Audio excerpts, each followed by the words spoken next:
Hi everyone, ഏവർക്കും നമസ്കാരം. EyePlus science സൊല്യൂഷന്റെ പുതിയൊരു ക്ലാസ്സിലേക്ക് ഏവർക്കും സ്നേഹം നിറഞ്ഞ സ്വാഗതം.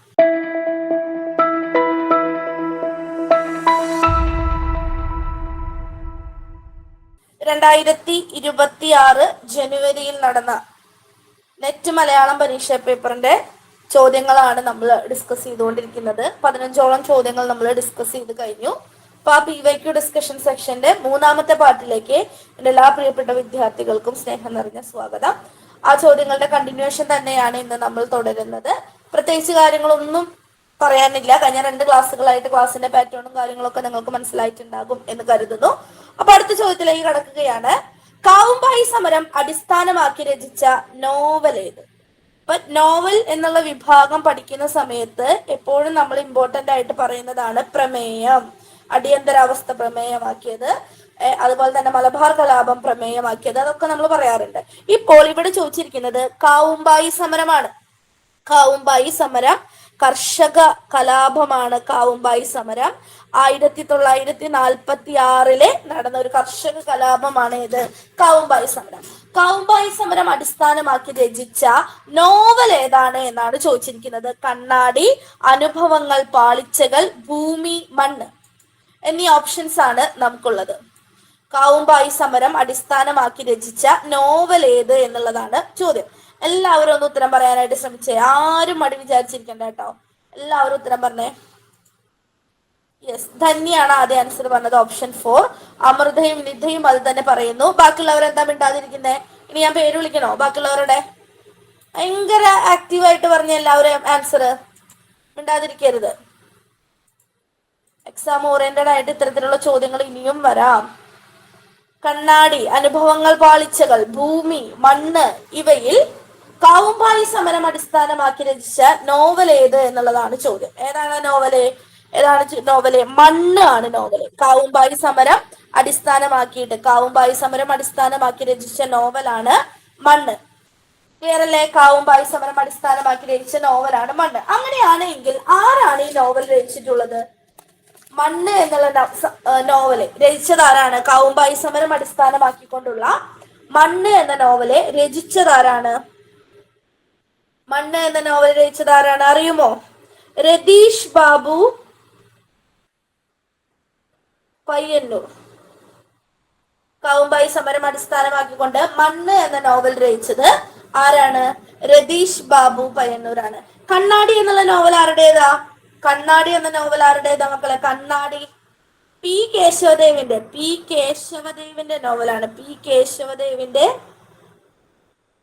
നോവലാണ് ഏത്? കണ്ണാടി. അനുഭവങ്ങൾ, പാളിച്ചകളോ? തൊഴിലാളി വർഗ ജീവിതം പ്രമേയമാക്കിക്കൊണ്ട് അനുഭവങ്ങൾ, പാളിച്ചകൾ എന്നുള്ള നോവൽ എഴുതിയത് ആരാണ്? തകഴിയാണ്. തകഴിയുടെ നോവലാണ് അനുഭവങ്ങൾ, പാളിച്ചകൾ. ഇപ്പൊ ഭൂമി എന്നുള്ള പേരിൽ പല കൃതികളും വന്നിട്ടുള്ളത് കൊണ്ടാണ് ഞാനത് അവിടെ മെൻഷൻ ചെയ്യാത്തത്. കണ്ണാടി പി കേശവദേവിന്റേതാണ്. അനുഭവങ്ങൾ, പാളിച്ചകൾ തകഴിയുടേതാണ്. മണ്ണ് എന്നുള്ള നോവൽ ആരുടേതാണ്? രതീഷ് ബാബു പയ്യന്നൂരിന്റേതാണ്. അപ്പൊ എക്സാം ഓറിയന്റഡ് ആയിട്ട് ഇമ്പോർട്ടന്റ് ആയിട്ടുള്ള കാര്യങ്ങളാണ് നമ്മൾ ഡിസ്കസ് ചെയ്തത്. അപ്പൊ ഇവിടെ കാവുമ്പായി സമരം എന്നുള്ളത് ഇമ്പോർട്ടന്റ് ആണ് അല്ലെ? ജന്മിത്തത്തിനും സാമ്രാജ്യത്വത്തിനും എതിരായിട്ട് മലബാറിൽ നടന്നിട്ടുള്ള കർഷക സമരങ്ങളിൽ പ്രധാനപ്പെട്ടതാണ് ഏത്? കാവുമ്പായി സമരം. കാവുമ്പായി എന്നുള്ള സ്ഥലം സ്ഥിതി ചെയ്യുന്നത് എവിടെയാ? കണ്ണൂരിലാണ്. കണ്ണൂർ മലബാർ കേന്ദ്രമാക്കി നടന്നിട്ടുള്ള ഒരു കാർഷിക കലാപമാണ് ഏത് കാവുമ്പായി കർഷക കലാപം. എക്സാം ഓറിയന്റഡ് ആയിട്ട് ഇമ്പോർട്ടന്റ് ആണ് കേട്ടോ. കാവുമ്പായി കർഷക കലാപം. വർഷം ഏതാണെന്ന് പറഞ്ഞു? 1946 1946. ക്ലിയർ ആയി എന്ന് കരുതുന്നു. ക്ലിയർ അല്ലേ? അടുത്ത ചോദ്യത്തിലേക്ക് പോകാലോ. യെസ്, അടുത്ത ചോദ്യം 17ാമത്തെ ചോദ്യം. കമലാഘര പരിലാളിത കഴൽ തന്നിഴ വടിവോടമരാവതി വിരവോടത തൊഴുന്നീടിന സമയേ. കൃതി ഏത്? ഏത് കൃതിയിലെ വരിയാണ് എന്നുള്ളതാണ് ഉദ്ദേശിച്ചിട്ടുള്ളത്. കൃതി ഏത്? അധ്യാത്മരാമായണം, കണ്ണശരാമായണം, കൃഷ്ണഗാഥ, രാമായണം ചെമ്പു. കുറച്ച് ബുദ്ധിമുട്ടാണ്. കമലാഘര പരിലാളിത കഴൽ തന്നിണ വടിവോടമരാവതി വിരവോടത തൊഴുതീടിന സമയേ. ഏതിലേതാണ്? കൃഷ്ണഗാഥയിലെ ആണ് എന്ന് തന്നെ ടീച്ചർ പറയുന്നുണ്ട്. സുമയ്യ കൃഷ്ണഗാഥ, സമദ് കൃഷ്ണഗാഥ, ആര്യ കൃഷ്ണഗാഥ തന്നെയാണ് പറയുന്നത്. ബാക്കിയുള്ളവരെ, മിണ്ടാതിരിക്കുന്നവരെ, ആര്യ, അശ്വിനി, ആതിര, ധനലക്ഷ്മി ടീച്ചറെ എന്തു പറ്റി? ഫാത്തിമ, ഐസി ടീച്ചറെ, ജോത്സ്ന, ലിമിത സിസ്റ്ററെ, മേരി സിസ്റ്ററെ, മീനു, എന്താ എല്ലാവരും ഉത്തരം പറഞ്ഞേ? മിണ്ടാതിരിക്കുന്ന എല്ലാവരും നോട്ട് ചെയ്തുള്ള തിരക്കില്ല. വിധു ടീച്ചറെ മിണ്ടാതിരിക്കല്ലേ, ഉത്തരം പറയോ? എല്ലാവരും പറയുന്നത് കൃഷ്ണഗാഥയാണ്. ആണ്, ഞാൻ കൂടുതൽ ഡീറ്റെയിൽസിലേക്ക് ഒന്നും പോകുന്നില്ല. ഈ വരി ഏതിലേതാണ്? കൃഷ്ണഗാഥയിലെ വരിയാണ്. നോട്ട് ചെയ്ത് വെച്ചോട്ടോ. ഇത് റിപ്പീറ്റഡ് ക്വസ്റ്റ്യൻ അല്ല, അതുകൊണ്ട് തന്നെ നോട്ട് ചെയ്ത് വെച്ചോ. അടുത്ത ചോദ്യത്തിലേക്ക് കടക്കുന്നു. 18ാമത്തെ ചോദ്യം, കാര്യം കാരണം. താഴെ കൊടുത്തിരിക്കുന്ന പ്രസ്താവനകളിൽ ഒന്നാമത്തേതിന് കാര്യം എന്നും രണ്ടാമത്തേതിന് കാരണം എന്നും പേര് നൽകിയിരിക്കുന്നു. ഓക്കെ, കാര്യം. ദ്രാവിഡ വൃത്തങ്ങളിൽ ഒരു ഗണത്തിൽ 3 അക്ഷരങ്ങൾ എന്ന നിബന്ധന ഇല്ല. ദ്രാവിഡ വൃത്തങ്ങളിൽ ഗാനരീതിക്കാണ് പ്രാമുഖ്യം. കാര്യവും കാരണവും ശരി, കാര്യം കാരണത്തിന്റെ കൃത്യമായ വിശദീകരണമാണ്. കാര്യവും കാരണവും ശരി, കാരണം കാര്യത്തിന്റെ കൃത്യമായ വിശദീകരണമല്ല. കാര്യം ശരി, കാരണം തെറ്റ്, കാര്യം തെറ്റ്, കാരണം ശരി. ഏതാ ഉത്തരം ശരിയായിട്ടുള്ളത്? കൂടുതൽ കോംപ്ലിക്കേറ്റഡ് ആയിട്ടുള്ള ചിന്തകളിലേക്ക് ഒന്നും പോകണ്ട, സിമ്പിൾ ആയിട്ട് ചിന്തിക്കുക. ദ്രാവിഡ വൃത്തങ്ങളെ മുൻനിർത്തിക്കൊണ്ട് വൃത്തമലങ്കാരം എന്നുള്ള ഭാഗത്ത് നിന്ന് എക്സാം ഓറിയന്റഡ് ആയിട്ട് ചോദിച്ചിട്ടുള്ള ഒരു ചോദ്യമാണിത്. ഓക്കെ, പറയൂ. ദ്രാവിഡ വൃത്തങ്ങളുമായി ബന്ധപ്പെട്ടിട്ടുള്ള ക്വസ്റ്റ്യൻ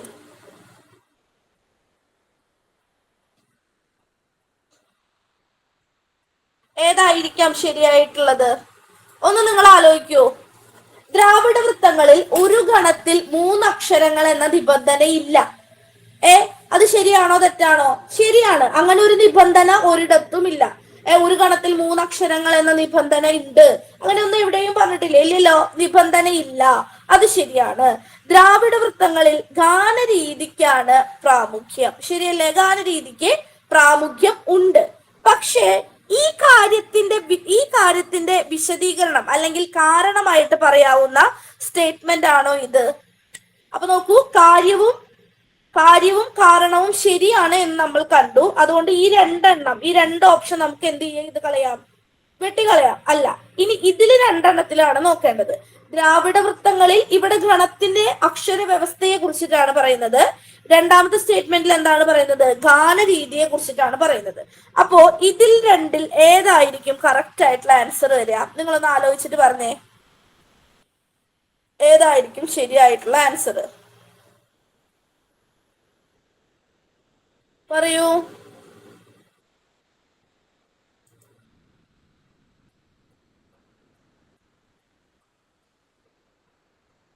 രണ്ടാണ് എന്ന് പറയുന്നുണ്ട്. എല്ലാവരും ഒന്ന് ആൻസർ പറയാനായിട്ട് ശ്രമിക്കാട്ടാ. എല്ലാവരും ഒന്ന് ആൻസർ പറയാനായിട്ട് ശ്രമിക്കുക. ആരും കൺഫ്യൂഷൻ അടിച്ചിരിക്കൊന്നും വേണ്ട.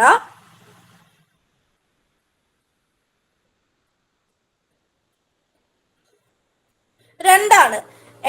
കാര്യം ശരിയാണ്, കാരണവും ശരിയാണ്. പക്ഷെ കാര്യത്തിന്റെ കൃത്യമായിട്ടുള്ള വിശദീകരണമല്ല നമുക്ക് എവിടെ കൊടുത്തിരിക്കുന്നത്? കാരണത്തിൽ കൊടുത്തിരിക്കുന്നത്. അല്ലെ, ഇവിടെ ഗണത്തിലെ അക്ഷരവ്യവസ്ഥയെ കുറിച്ചിട്ടാണ് പറയുന്നത്. അതാണ് കാര്യമായിട്ട് കൊടുത്തിരിക്കുന്നത്. ആ കാര്യത്തിനെ വിശദീകരിക്കാൻ തക്ക കാരണമായിട്ട് രണ്ടാമത് കൊടുത്തിരിക്കുന്ന സ്റ്റേറ്റ്മെന്റിനെ നമുക്ക് പറയാൻ പറ്റില്ല. കാരണം എന്താണ്? ഗാനരീതിയെ കുറിച്ചിട്ടാണ് രണ്ടാമത്തെ ഇതില് പറഞ്ഞിട്ടുള്ളത്. ക്ലിയർ അല്ലേ? മക്കളെ? യെസ്. അടുത്ത ചോദ്യത്തിലേക്ക് കടക്കുകയാണ്. അപ്പോ എന്താണ് നിങ്ങൾ പറഞ്ഞത്? കറക്റ്റ് ആണ്. നോക്കൂ, കാര്യം കാരണം എന്നുള്ള ചോദ്യ വിഭാഗം തിരിച്ചു വന്നിരിക്കുകയാണ്. ഇതൊരു സിമ്പിൾ ലോജിക്ക് വെച്ചാൽ തന്നെ നമുക്ക് എന്ത് കിട്ടും? ഉത്തരം കിട്ടും. സിമ്പിൾ ലോജിക്ക് വെച്ച് തന്നെ നമുക്ക് എന്താണ്? ഉത്തരം കിട്ടുന്നതാണ് ഈ ചോദ്യങ്ങളെല്ലാം തന്നെ. കൂടുതൽ എന്താണ് കുഴപ്പിക്കുന്ന രീതിയിൽ നിങ്ങൾ എന്ത് ചെയ്തു പോകരുത്, ചിന്തിച്ച് പോകരുത്. ക്ലിയർ ആണോ? ക്ലിയർ ആണ് എന്ന് കരുതുന്നു. യെസ്. എന്റെ കഥയില്ലായ്മകൾ ആരുടെ ആത്മകഥയാണ്? ആത്മകഥയെ മുൻനിർത്തിക്കൊണ്ട് ഇപ്രാവശ്യത്തെ ചോദ്യപേപ്പറിൽ 3 ചോദ്യങ്ങൾ വന്നു. ജീവചരിത്രം എന്ന വിഭാഗത്തിൽ നിന്ന് ചോദ്യങ്ങൾ ഇല്ല എന്ന് നമുക്ക് മനസ്സിലാക്കാം. അതായത് അടുത്ത പ്രാവശ്യം ജീവചരിത്രങ്ങളെ മുൻനിർത്തിക്കൊണ്ട് ചോദ്യങ്ങൾ വരാനുള്ള സാധ്യത കൂടുതലാണ്. ഓക്കെ, ഞാനതൊന്ന് ജസ്റ്റ് പറഞ്ഞു വെച്ചു എന്നേ ഉള്ളൂ. സാധ്യത കൂടുതലാണ്. ക്ലിയർ അല്ലേ മക്കളെ? ഓക്കെ, ഇവിടെ ഈ ചോദ്യം നോക്കൂ. എന്റെ കഥയില്ലായ്മകൾ ആരുടെ ആത്മകഥയാണ്? എന്റെ കഥയില്ലായ്മകൾ ആരുടെ ആത്മകഥയാണ്? AP ഉദയഭാനു, കലാമണ്ഡലം കൃഷ്ണൻ നായരെ, CH Kunjappa, AK Gopalan. Simple ആയിട്ട് ഉത്തരം കിട്ടും നിങ്ങൾക്ക്. സിമ്പിൾ ആയിട്ട് ഉത്തരം കിട്ടാവുന്നതാണ്. ആത്മകഥയുമായി ബന്ധപ്പെട്ടിട്ട് പലപ്പോഴും ചോദ്യം ചോദിക്കാറുണ്ട് എക്സാം ഓറിയന്റഡ് ആയിട്ട്. ഇപ്പൊ ഈവൻ ജനറൽ PSCക്ക് പോലും ആത്മകഥ, കേട്ടറ്റ് മുതലേ ജനറൽ PSC എക്സാമുകൾക്ക് പോലും എന്താണ്, ടീച്ചിങ് ഫീൽഡിൽ അല്ലാത്ത എക്സാമുകൾക്ക് പോലും എന്താണ്, ആത്മകഥയിൽ നിന്ന് ചോദ്യങ്ങൾ പലപ്പോഴും വരാറുണ്ട്. ഓക്കെ, എന്റെ കഥയില്ലായ്മകൾ ആരുടെ ആത്മകഥയാണ്? ആരുടേതാണ്? AP ഉദയഭാനുവിന്റെ ആത്മകഥയാണ് എന്റെ കഥയില്ലായ്മകൾ. അങ്ങനെയാണെങ്കിൽ ഞാൻ ചോദിക്കട്ടെ മക്കളെ, കലാമണ്ഡലം കൃഷ്ണൻ നായരുടെ ആത്മകഥയുടെ പേരെന്താ? കലാമണ്ഡലം കൃഷ്ണൻ നായരുടെ ആത്മകഥയുടെ പേരെന്താ? കലാമണ്ഡലം കൃഷ്ണൻ നായരുടെ ആത്മകഥയുടെ പേരെന്താണെന്ന് അറിയോ? കലാമണ്ഡലം കൃഷ്ണൻ നായരുടെ ആത്മകഥ എന്റെ ജീവിതം അരങ്ങിലും അണിയറയിലും. എന്റെ ജീവിതം അരങ്ങിലും അണിയറയിലും. അതാണ് ആരുടെ? കലാമണ്ഡലം കൃഷ്ണൻ നായരുടെ ആത്മകഥയുടെ പേര്. കലാമണ്ഡലം കൃഷ്ണൻ നായരുടെ ആത്മകഥയുടെ പേര്. ഓക്കെ, എന്റെ ജീവിതകഥ AK ഗോപാലൻ എന്ന AKGയുടേതാണ് എന്റെ ജീവിതകഥ. ഇനി CH കുഞ്ഞപ്പയും ആത്മകഥയുമായി റിലേറ്റ് ചെയ്തിട്ട് ഒരു ചോദ്യം വരാറുണ്ട്. CH കുഞ്ഞപ്പയുടെ ആത്മകഥയല്ല സാധാരണയായിട്ട് ചോദിക്കാറുള്ളത്. അതേതാണെന്ന് അറിയോ? ജവഹർലാൽ നെഹ്റുവിന്റെ ആത്മകഥ മലയാളത്തിലേക്ക് വിവർത്തനം ചെയ്തത് CH കുഞ്ഞപ്പയാണ്. ഒന്ന് നോട്ട് ചെയ്യണേ. ജവഹർലാൽ നെഹ്റുവിന്റെ ആത്മകഥ മലയാളത്തിലേക്ക് വിവർത്തനം ചെയ്തത് CH കുഞ്ഞപ്പയാണ്. ക്ലിയർ അല്ലേ മക്കളെ? ഇനി ഞാൻ കുറച്ച് ചോദ്യങ്ങൾ ഈ അടുത്ത് 2023 മുതൽ ഇങ്ങോട്ട് റിപ്പീറ്റഡ് ആയിട്ട് വന്നിട്ടുള്ള കുറച്ച് ചോദ്യങ്ങൾ ഞാൻ ചോദിക്കട്ടെ. ആത്മകഥയുമായി ബന്ധപ്പെട്ടിട്ട് സ്ഥിരം നമ്മൾ കേട്ട് പഴകിയതല്ലാതെ റിപ്പീറ്റേഷൻ കൂടുതൽ വരുന്നത്. ഓക്കെ, ദലിതൻ ആരുടെ ആത്മകഥയാ? ദലിതൻ ആരുടെ ആത്മകഥയാ മക്കളെ? ദലിതൻ ആരുടെ ആത്മകഥയാ? ധനലക്ഷ്മി ടീച്ചർ കൊച്ച് എന്ന് പറയുന്നുണ്ട്. ബാക്കിയുള്ളവരും കൂടി ഒന്ന് പറഞ്ഞേ. ദലിതൻ ആരുടെ ആത്മകഥയാ? ദലിതൻ, യെസ്, KK കൊച്ചിന്റെ ആത്മകഥയാണ്. KK കൊച്ചിന്റെ ആത്മകഥയാണ് ദലിതൻ എന്നുള്ള ആത്മകഥ. ഓക്കെ, ക്ലിയർ ആണല്ലോ? ആമേൻ എന്നുള്ള ആത്മകഥ എഴുതിയതാരാ? ആമേൻ എന്നുള്ള ആത്മകഥ എഴുതിയതാരാ? ആമേൻ സിസ്റ്റർ ജസ്മി ആണ്. സിസ്റ്റർ ജസ്മി ഈയിടെയായിട്ട് പരീക്ഷകളിൽ ഇതൊക്കെ റിപ്പീറ്റഡ് ആണ്. സിസ്റ്റർ ജസ്മി ആണ് ആമേൻ എന്നുള്ള ആത്മകഥ എഴുതിയിട്ടുള്ളത്. ഓക്കെ, ഒരു ലൈംഗിക തൊഴിലാളിയുടെ ജീവിതം ആരുടെ ആത്മകഥയാ? ഒരു ലൈംഗിക തൊഴിലാളിയുടെ ജീവിതം ജസ്മി എന്നാണോ? ഞാൻ എഴുതിയത് തെറ്റാണോ? ഓക്കെ, ഒരു ലൈംഗിക തൊഴിലാളിയുടെ ജീവിതം ആരുടെ ആത്മകഥയാ? Yes, very good Femina. Nalini ജമീലയുടെ ആത്മകഥയാണ് ഒരു ലൈംഗിക തൊഴിലാളിയുടെ ജീവിതം. നോട്ട് ചെയ്യണം കേട്ടോ, ഒരു ലൈംഗിക തൊഴിലാളിയുടെ ജീവിതം, നളിനി ജമീല. ഇനി ഞാൻ ചോദിക്കട്ടെ, കല്ലേൽ പൊക്കുടന്റെ ആത്മകഥയുടെ പേരെന്താ? കല്ലേൽ പൊക്കുടന്റെ ആത്മകഥയുടെ പേരെന്താ? കല്ലേൽ പൊക്കുടന്റെ ആത്മകഥയുടെ പേരെന്താ? കണ്ടൽ കാടുകൾക്കിടയിൽ എന്റെ ജീവിതം. കണ്ടൽ കാടുകൾക്കിടയിൽ എന്റെ ജീവിതം. കണ്ടൽ കാടുകൾക്കിടയിൽ എന്റെ ജീവിതം ആരുടേതാണ്? കല്ലേൽ പൊക്കുടന്റേതാണ്. ഓക്കെ, ക്ലിയർ ആണ് എന്ന് കരുതുന്നു. ക്ലിയർ അല്ലേ? യെസ്. അടുത്ത് ഞാൻ ഇനി ബാക്കിയുള്ള ആത്മകഥ ഒന്നും ഡിസ്കസ് ചെയ്യുന്നില്ല. എപ്പോഴും ഈ അടുത്ത് റിപ്പീറ്റ് ചെയ്തൊന്നും പലരും തെറ്റിക്കുന്നതായിട്ടുള്ള കുറച്ച് കാര്യങ്ങൾ ചോദിച്ചു എന്ന് മാത്രം. I+ന്റെ നെറ്റ് മലയാളം കോച്ചിങ് എടുത്തിട്ടുള്ളവരും നമ്മുടെ മാരത്തൺ ക്ലാസ് കണ്ടിട്ടുള്ളവരെല്ലാവരും ഈ ചോദ്യം ശരിയാക്കിയിട്ടുണ്ടാകുമെന്ന് ഞാൻ പ്രതീക്ഷിക്കുന്നു. കാരണം കൃത്യമായിട്ട് ടേബിള് വരച്ച് പഠിപ്പിച്ചിട്ടുള്ള ഒരു കാര്യമാണിത്. ല, ഷ എന്നിവ യഥാക്രമം ഇതാണ് കീവേഡ്. ആദ്യം ല നോക്കണം, പിന്നെ ഷാ നോക്കണം. ഇവ യഥാക്രമം ഏതു വിഭാഗങ്ങളിൽ പെടുന്നു? പാർഷികം, ഗർഷി, ഗർഷം, പ്രവാഹി, പാർഷികം അനുനാസികം, പാർഷികം കമ്പിതം. പറയാൻ ശ്രമിക്കൂ എല്ലാവരും. എക്സാം ഓറിയന്റഡ് ആയിട്ട് ഇമ്പോർട്ടന്റ് ആയിട്ടുള്ള ഒരു കാര്യമാണ്. നമ്മുടെ വ്യാകരണം, ഭാഷാശാസ്ത്രം എന്നുള്ള മേഖലയിൽ നിന്ന് പലപ്പോഴും ചോദ്യമായിട്ട് വരുന്ന ഒന്നാണ്. പറഞ്ഞ എല്ലാവരും, അല്ലെങ്കിൽ പറയാൻ ശ്രമിച്ച എല്ലാവരും ഒന്നാണ് പറയുന്നത്. ഒന്ന് എന്നുള്ള കാര്യം പലരും ഉറപ്പിച്ച് പറയുകയാണ്. ആണോ? ഒന്നാണോ? പാർഷികമാണോ ഗർഷമാണോ? പാർഷികം. ല എന്താണ്? പാർഷികമാണ് ല. ഗർഷമാണ് ഏത്? ഷ എന്ന് പറയുന്നത്. ഗർഷമാണ് ഷ എന്ന് പറയുന്നത്, അല്ലെ? ഗർഷമാണ് ഷ എന്ന് പറയുന്നത്. അങ്ങനെയാണെങ്കിൽ അനുനാസികം എന്നതിൽ പെടുന്നത് ഏതൊക്കെയാ? അനുനാസികങ്ങൾ ഏതൊക്കെയാ മക്കളെ? അനുനാസികങ്ങൾ ഏതൊക്കെയാ? അനുനാസികങ്ങൾ ഏതൊക്കെയാ? അനുനാസികങ്ങൾ ഏതൊക്കെയാ? അനുനാസികങ്ങൾ പറഞ്ഞേ. അനുനാസികങ്ങൾ സുഹാന, ആ ങ എഴുതിയതിൽ ചെറിയൊരു പ്രശ്നമുണ്ട്. ഓക്കെ അഞ്ജലി. ങ, ഞ, ന, ന, മ. ശരിയാണ്. ങ, ഞ, ന, ന, മ എന്നിവയാണ് ഏതിൽ പെടുന്നത്? അനുനാസികങ്ങളിൽ. മലയാളത്തിലെ കമ്പിത സ്വരമേതാ മക്കളെ? മലയാളത്തിലെ കമ്പിത സ്വരമേതാ? എക്സാം ഓറിയന്റഡ് ആയിട്ട് ഇമ്പോർട്ടന്റ് ആയിട്ട് പലപ്പോഴും നമ്മൾ പറയാറുണ്ട് മലയാളത്തിലെ കമ്പിത സ്വരം ഏത് എന്നുള്ളത്. ഏതാണ് മലയാളത്തിലെ കമ്പിതം? പാർഷികം, ഗർഷം പറഞ്ഞു. മലയാളത്തിലെ കമ്പിതം എന്നറിയപ്പെടുന്ന സ്വരം ഏത് എന്നുള്ളതാണ് അടുത്തതായിട്ട് ചോദിക്കുന്നത്. റായാണ് എല്ലാവരും പറയുന്നത്. റാ. അപ്പൊ റാ ഏതാ?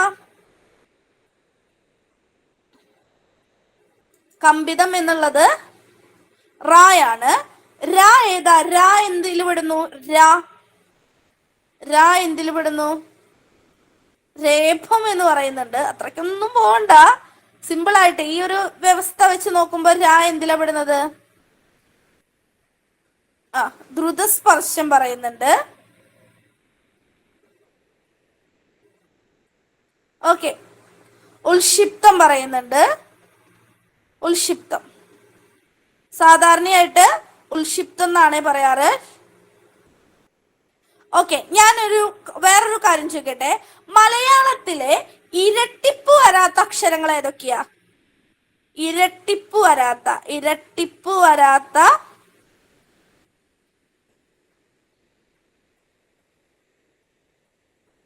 ഇരട്ടിപ്പ് വരാത്തവ മലയാളത്തിൽ ഇരട്ടിപ്പ് വരാത്തവ ഏതൊക്കെയാ മക്കളെ?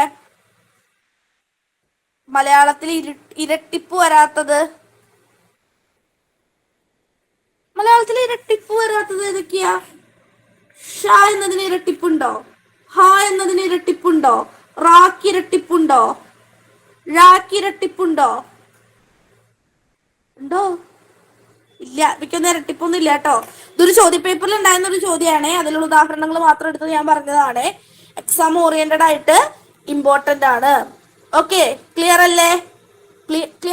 ഓക്കെ. ഇത് ഇവിടെ ഒരു പ്രവാഹി എടുക്കുന്നുണ്ട്. പ്രവാഹിയിൽ ഏതൊക്കെ വരിക? പ്രവാഹി, കമ്പിതം, ഉൽക്ഷിപ്തം, പാർഷികം അവയാണ് മധ്യമങ്ങളിൽ വരുന്നത്. പ്രവാഹി ഏതൊക്കെയാ? പ്രവാഹി വാ പ്രവാഹിയാണ്, അല്ലെ? രാ പ്രവാഹിയാണ്. യാ പ്രവാഹിയാണ്. പ്രവാഹി. കമ്പിതമാണ് റാ. ഉൽക്ഷിപ്തമാണ് ഏത്? രാ എന്ന് പറയുന്നത്. പാർഷികത്തിലാണ് ലായും പിന്നെ ഏതും ലായും പെടുന്നത്. പാർഷികത്തിലാണ്. ക്ലിയർ അല്ലേ മക്കളെ? യെസ്, ഇത് ഇമ്പോർട്ടന്റ് ആണ് കേട്ടോ. നമ്മൾ ടേബിള് മലയാള വ്യഞ്ജനങ്ങളെ ഓഷ്ട്യം, ഓഷ്ട്യദന്ത്യം, ദന്ത്യം, ദന്ത്യവർസ്യം, വർസ്യം, മൂർധന്യം, താലവ്യം, മൃദുതാലവ്യം എന്നൊക്കെ കുറേ തിരിക്കുന്നുണ്ട്. അത്തരത്തിലുള്ള ഉൾപ്പിരിവുകളിലേക്ക് ഒന്നും നമ്മൾ പോകണ്ട. ഏറ്റവും സിമ്പിൾ ആയിട്ടുള്ള ഉൾപ്പിരിവുകളാണ് നമ്മൾ പറഞ്ഞിട്ടുണ്ടായിരുന്നത്, അല്ലെ? കണ്ഠ്യം, താലവ്യം, മൂർധന്യം, ദന്ത്യം, ഓഷ്ട്യം, മധ്യമം, ഊഷ്മാവ്, മഹാപ്രാണങ്ങൾ, ഘോഷി, ദ്രാവിഡ മധ്യമങ്ങൾ. ആ ഒരു ടേബിളാണ് നമ്മൾ പറഞ്ഞിട്ടുണ്ടായിരുന്നത്. അതിന്റെ കൂടെ എക്സ്ട്രാ ആയിട്ട് പാർഷികം, കർഷവും, പ്രവാഹിയും, ഉൽക്ഷിപ്തവും ഒക്കെ നമ്മൾ പറഞ്ഞു പോയിട്ടുണ്ട്.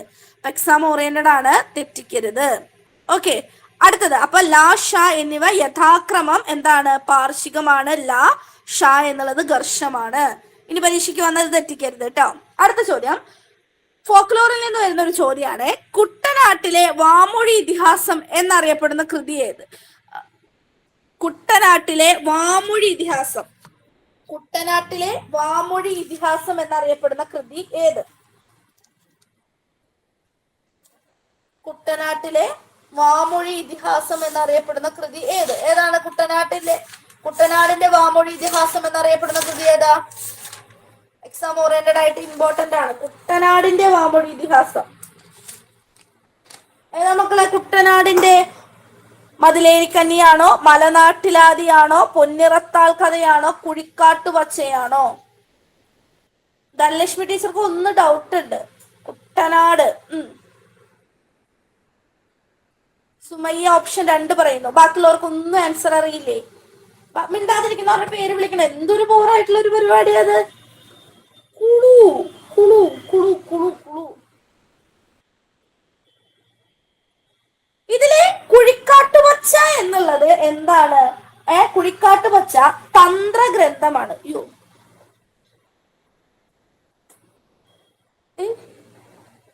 എഴുതുന്നത് വരുന്നില്ലേ?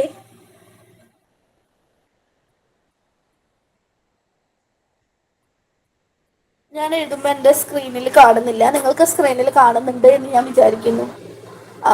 കുഴിക്കാട്ടുപച്ച എന്താണ്?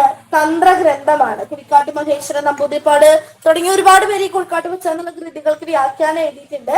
അതായത് താന്ത്രികർക്ക് മാർഗനിർദ്ദേശം നൽകുന്ന കൃതിയാണ് ഏത്? തന്ത്രശാസ്ത്ര കൃതിയാണ് കുഴിക്കാട്ടുപച്ച എന്നുള്ളത്. പൊന്നിറത്താൾ കഥ ഒരു തെക്കൻ പാട്ടാണ്. പൊന്നിറത്താൾ കഥ ഒരു തെക്കൻ പാട്ടാണ്. ഇനി ഇതിൽ രണ്ടെണ്ണത്തിൽ ഒരെണ്ണം നിങ്ങൾ ചൂസ് ചെയ്യണം. ഇതിൽ ഒരെണ്ണം വടക്കമ്പാട്ടിന്റെ പരിധിയിൽ വരുന്നതാണ്, മറ്റൊന്ന് കുട്ടനാട്ടിലെ വാമൊഴി ഇതിഹാസമാണ്. അമിന ഓപ്ഷൻ 2 ആണ് പറയുന്നത്. മീനൂന് 1 doubt. Anjali 2, Vidhu teacher, Josna sister option 1, സുഹാന മതിലേരിക്കന്നിയാണെന്നാണ് പറയുന്നത്. എല്ലാവരും ഉത്തരം പറഞ്ഞേ. നിങ്ങൾ ചോദ്യം വായിക്കുന്നു, നിങ്ങൾ അതൊന്ന് നോക്കുന്നു, അതിനുശേഷം നിങ്ങൾ ഉത്തരം ടൈപ്പ് ചെയ്യുന്നു, പിന്നെ ഞാൻ പറയുന്ന ഉത്തരം നിങ്ങൾ നോക്കുന്നു. എത്ര വട്ടാന്നറിയോ അവിടെ റിവിഷൻ കഴിയുന്നേ? ഇനി നിങ്ങളിത് എഴുതിയെടുക്കുകയാണെങ്കിൽ അതിനേക്കാട്ട് എഫക്റ്റീവ് ആണ് നിങ്ങൾ ആൻസർ പറയുക എന്നുള്ളത്. നിങ്ങളത് മറക്കില്ല. അന്ന് ടീച്ചർ അത് പറഞ്ഞിട്ട് ഞാനത് തെറ്റിച്ചതാണല്ലോ, അല്ലെങ്കിൽ ഞാനത് ശരിയാക്കിയതാണല്ലോ എന്നുള്ളൊരു ചിന്ത നമ്മുടെ ഉള്ളിൽ വരും. കോലത്തിരി പടത്തലവനായ മതിലേരി തീയർ വാഴുന്നവരുടെ പുത്രിയായ കന്നിയുടെ കഥയാണ് മതിലേരിക്കന്നി. മതിലേരിക്കന്നി ഒരു എന്താണ്? വടക്കൻ പാട്ടാണ് മതിലേരിക്കന്നി. മതിലേരിക്കന്നി, വേണാട് പൂങ്കോയിലം കന്നി, ചൂര്യമണിക്കന്നി, ചൂര്യമണി കോവിലകം കന്നി എന്നിങ്ങനെ 3 കന്നികളുടെ കഥയാണ് ഏത്? മതിലേരിക്കന്നി എന്നുള്ളത്. 3 കന്നികളിലും 3 ഭാവമാണ് വരുന്നത്. ഈ മതിലേരിക്കന്നിയിലെ സാധാരണ വടക്കും പാട്ടുകളിൽ വീരം കരുണക്കില് വരാറുള്ളത്. മതിലേരിക്കന്നിയിൽ കുറച്ച് ശൃംഗാരം കൂടിയുണ്ട്. ഓക്കെ, അതാണ് ഇത് മതിലേരിക്കന്നി എന്ന് പറയുന്നത്. ഓക്കെ, അപ്പൊ കുട്ടനാട്ടിലെ വാമൊഴി ഇതിഹാസം എന്നറിയപ്പെടുന്നത് ഏതാണ്? മലനാട്ടിലാദിയാണ്. ഓക്കെ, മലനാട്ടിലാദിയാണ്. കുട്ടനാടിന്റെ വാമൊഴി ഇതിഹാസം എന്നറിയപ്പെടുന്ന കൃതി ഏതാണ്? മലനാട്ടിലാദി. തെറ്റിക്കരുത്, മലനാട്ടിലാദിയാണ് കുട്ടനാടിന്റെ ഇതിഹാസം എന്നറിയപ്പെടുന്നത്. മലനാട്ടിലാദി. ഓക്കെ, ക്ലിയർ അല്ലേ? ആ കൃതിയുടെ ഈ മലനാട്ടിലാദി എന്നുള്ള കൃതിയുടെ ടൈറ്റിൽ തന്നെ മലനാട്ടിലാദി കുട്ടനാടൻ വാമൊഴി ഇതിഹാസം എന്നാണ്. ഓക്കെ, ക്ലിയർ അല്ലേ? ഡോക്ടർ ജോസഫ് സക്രിയയാണ് അത് കണ്ടെത്തി പ്രസിദ്ധീകരിച്ചിരിക്കുന്നത്. ഡോക്ടർ ജോസഫ് സക്രിയ. മലനാട്ടിലാദി കുട്ടനാടൻ വാമൊഴി ഇതിഹാസം. ഇതിന്റെ പാട്ടുകള് സമ്പാദിച്ച് എഡിറ്റ് ചെയ്തിരിക്കുന്നത് ഡോക്ടർ ജോസഫ് സക്രിയയാണ്. ക്ലിയർ ആണോ? മലനാട്ടിലാദി കുട്ടനാടൻ വാമൊഴി ഇതിഹാസം ക്ലിയർ ആണ് എന്ന് വിചാരിക്കുന്നു. ജോസഫ് സക്രിയ സാറാണ് കേട്ടോ അത് കളക്ട് ചെയ്ത് പ്രസിദ്ധീകരിച്ചിരിക്കുന്നത്, മലനാട്ടിലാദി. ഓക്കെ, അപ്പോ ഇവിടെ മതിലേരിക്കന്നി എന്നുള്ളൊരു ഓപ്ഷൻ കിടക്കുന്നത് കൊണ്ട് തന്നെ കൃതി ഈ മലനാട്ടിലാദി എന്നുള്ളത് ഡോക്ടർ ആരാണെന്ന് പറഞ്ഞ സമ്പാദനം ജോസഫ് സക്കറിയ. മതിലേരിക്കണ്ണി പാട്ടുകൾ പഠിച്ച് എഡിറ്റ് ചെയ്തിരിക്കുന്നത് ആരാണെന്നറിയോ? ടി.എച്ച്. കുഞ്ഞിരാമൻ നമ്പ്യാരാണ്. യെസ്, വെരി ഗുഡ് വിദ്യ ടീച്ചർ. ഇത് ഒരുപാട് വട്ടം ചോദിച്ചിട്ടുണ്ട്. ടി.എച്ച്. കുഞ്ഞിരാമൻ നമ്പ്യാർ. ടി.എച്ച്. കുഞ്ഞിരാമൻ നമ്പ്യാരാണ് മതിലേരിക്കന്നി എന്താണ് പാഠം, അതിലെ പാട്ടുകള് പഠിച്ച് അത് കളക്ട് ചെയ്തിട്ട് പുസ്തക രൂപത്തിൽ പ്രസിദ്ധീകരിച്ചിട്ടുള്ളത്. ക്ലിയർ അല്ലേ? ക്ലിയർ ആയി എന്ന് വിചാരിക്കുന്നു. യെസ്. പൊന്നിറത്താൾക്ക് അതൊരു തെക്കൻ പാട്ടാണ് എന്ന് നമ്മൾ പറഞ്ഞു. അതുപോലെ തന്നെ കുഴിക്കാട്ട് ഫസ്റ്റ് എന്താണ് തന്ത്രശാസ്ത്ര കൃതിയാണ് എന്ന് പറഞ്ഞു. എല്ലാ ഓപ്ഷനുകളിലൂടെയും കടന്നുപോയില്ലേ? അതുമായി ബന്ധപ്പെട്ട് കണക്ട് ചെയ്യുന്ന മറ്റു ഇമ്പോർട്ടന്റ് ആയിട്ടുള്ള കാര്യങ്ങൾ നമ്മൾ പറഞ്ഞു കഴിഞ്ഞു. ഓക്കെ, അടുത്ത ചോദ്യത്തിലേക്ക് കടക്കുകയാണ്. രചനാകാലം അനുസരിച്ച് ക്രമീകരിക്കുക. നോക്കൂ, ഞാൻ പറയാ വെച്ചാൽ നമ്മുടെ 2025 ഡിസംബർ സൈക്കിളില് ഈ മാസം 6-ാം തീയതി നടന്ന നെറ്റ് പരീക്ഷയിലെ one of the toughest question ആണ് ഇത്. ഒരു വരിയാണ് തന്നിരിക്കുന്നത്, ഒരേ ഒരു വരിയാണ്. ഈ വരി ഏത് കൃതിയിലേതാണെന്ന് അറിയണം. അതിന്റെ കാലഗണന അറിഞ്ഞാൽ മാത്രമാണ് നമുക്ക് എന്ത് ചെയ്യാനായിട്ട് പറ്റുള്ളൂ, ആൻസറിലേക്ക് എത്താനായിട്ട് പറ്റുള്ളൂ. ഓക്കെ, ക്ലിയർ ആയി എന്ന് കരുതുന്നു. കുസുമജയ സുരഭിയോട് പവനതിഗൂഢമായി എന്ന് തുടങ്ങുന്ന വരിയാണ് ഒന്നാമത്തെ വരി. ഏതിലെയാണെന്നറിയാമോ? അധ്യാത്മരാമായണം കിളിപ്പാട്ടിലേതാണ്. അധ്യാത്മരാമായണം കിളിപ്പാട്ടിലെ വരികളാണ്. ഞാൻ കീവേഡ് മാത്രം എഴുതാട്ടോ. അധ്യാത്മരാമായണം കിളിപ്പാട്ടിലെ സുന്ദരകാന്ഡം